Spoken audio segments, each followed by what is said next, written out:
So, welcome to the latest in our series of videos and podcasts looking at the effect that COVID-19 is having on commercial leases. So far, we've covered rent suspension and the rise of turnover rents. And this week, we're going to look at the impact the pandemic has had on service charge and how service charge provisions might be affected going forwards. I'm delighted to be joined by Jackie Sinatra. Jackie's an associate director at Assure Consulting. We've got a number of mutual clients. Assure are a leading professional services consultancy specializing in auditing and managing service charge liabilities. So Jackie's far better placed than me to speak on this subject. Morning, Jackie. How are you? Morning. I'm good. Thank you, Jamie. How are you? Very well. Thank you. Jackie, at the beginning of lockdown, we saw quite a lot of commentary, mostly from lawyers, admittedly, warning of increased service charge because of increased cleaning costs, social distancing measures, and so on. Has that been reflected in reality? No, but there was never any real prospect that these increases were going to outweigh the savings. So most of the centres were closed and footfall was down on those that were open. So it meant that it was easier for jobs like cleaning to take place and less consumables were being used.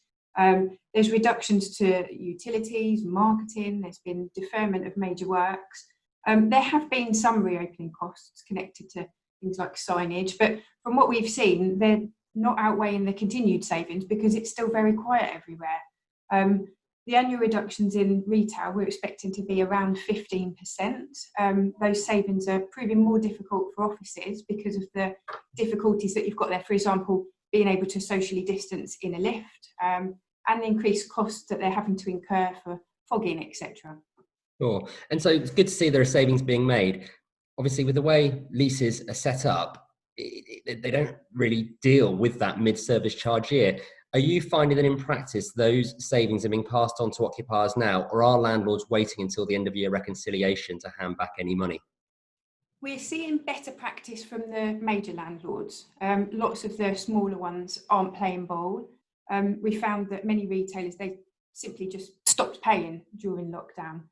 We actually did some research recently, and at shopping centres, we found that 28% of landlords confirmed that savings were achievable and being achieved, but of those, only 19% have actually issued an adjustment or a credit.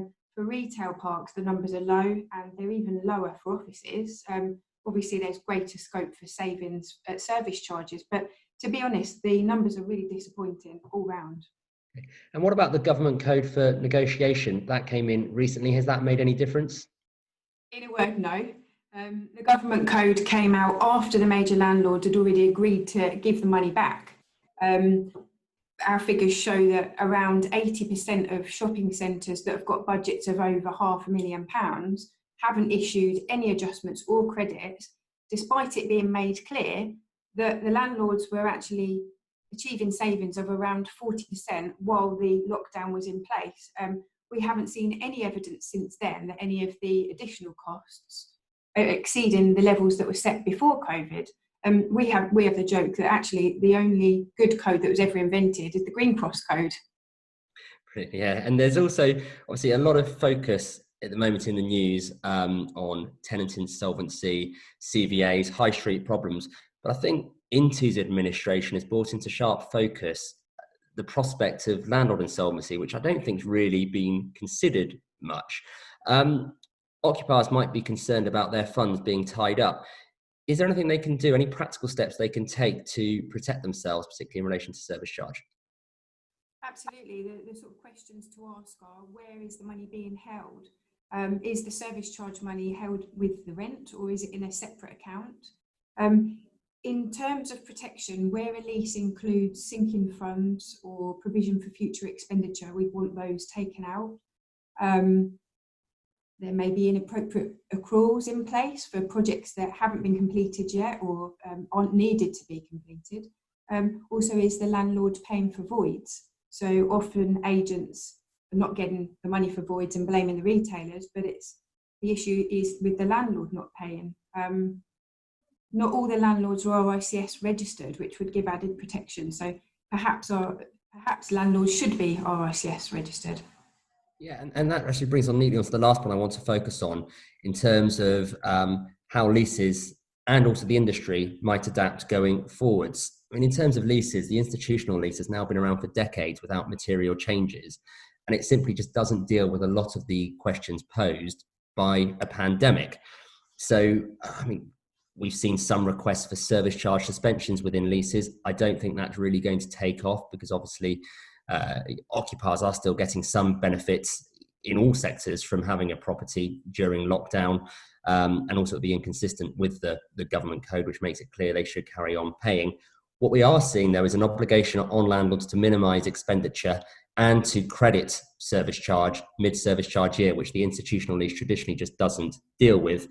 I think we might also start to see express requirements from landlords to for tenants to carry on making on-account payments during lockdowns, in much the way you see in service charge dispute clauses, an obligation on tenants to pay undisputed service charge provisions whilst disputes are resolved.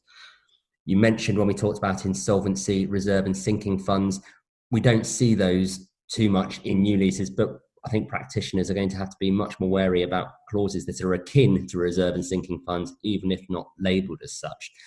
What would you like to see generally going forwards? Well, we've seen various codes and they've failed repeatedly. In the residential world, there's statute. So perhaps in the commercial world, we need statute in service charges. You know, there's already a model there in the residential world and it works well. It's got consultation provisions, a need to reconcile within certain timescales, quick and cost-effective resolution of disputes, the right to manage and appoint your own agent to get value for money, which wouldn't go down well, but could be an option. Our MD Lee Mason's actually written a blog on the subject, which people might be interested to read. Brilliant. Well, Jackie, thank you so much. As lawyers, we spend a lot of time thinking about the theoretical risks and wondering how we can cover those off in drafting. So it's been really helpful to get some practical perspective on the subject. Thank you very much. You're welcome.